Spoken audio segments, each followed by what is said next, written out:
everyone, so today I'll be covering question number 31 of set 2 gate 2017. Two prismatic beams having the same flexural rigidity of 1000 kilonewton meter square are shown in the figures. So these two beams have the same flexural rigidity.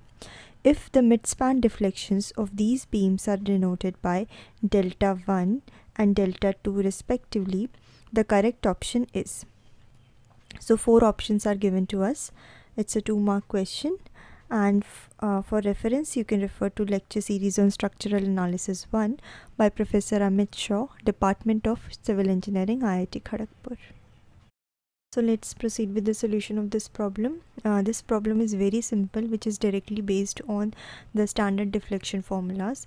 So there's a table in which the different formulas for finding out the deflections in simply supported beam and the cantilever beam under different loading conditions is given. So some important things you should remember from that table.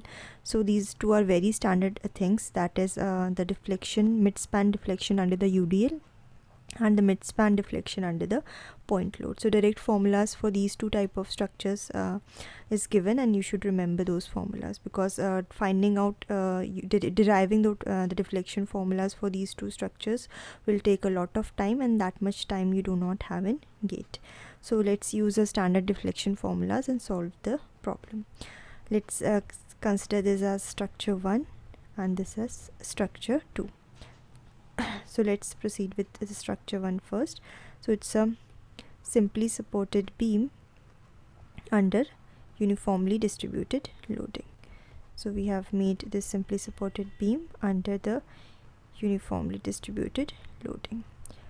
So the amount this is, let's call it W for now. Yeah, so this beam will deflect under this type of loading, something like that. So this would be the probable deflected shape. We need to find the midspan deflection, that is delta 1. So delta 1 will be calculated using the standard deflection formula as 5 by 384 WL4 by EI. All the values are given to us.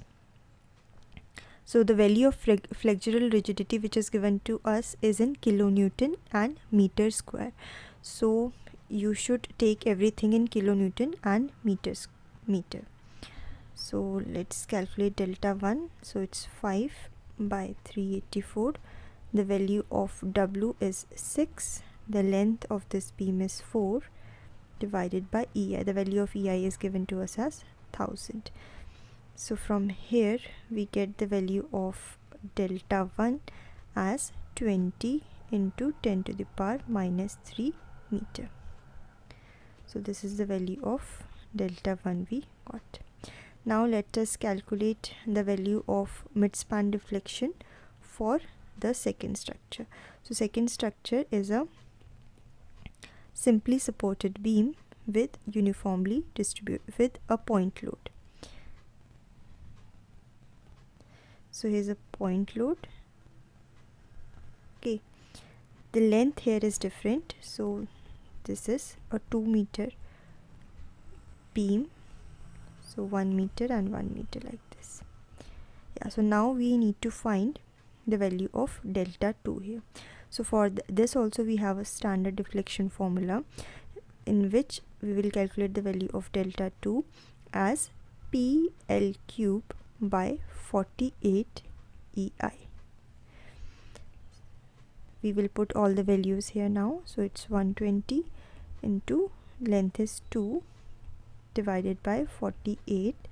The value of EI is given to us as 1000. From here we get the value of delta 2 as 20 into 10 raised to the power minus 3 meter. So delta 2 also we got. So now in the question it is asked that which of the following option is correct. So we got the value of delta 1 as 20 into 10 to the power minus 3 and delta 2 also as 20 into 10 raised to the power minus 3. So delta 1 is equal to delta 2. So the correct option here is option number A.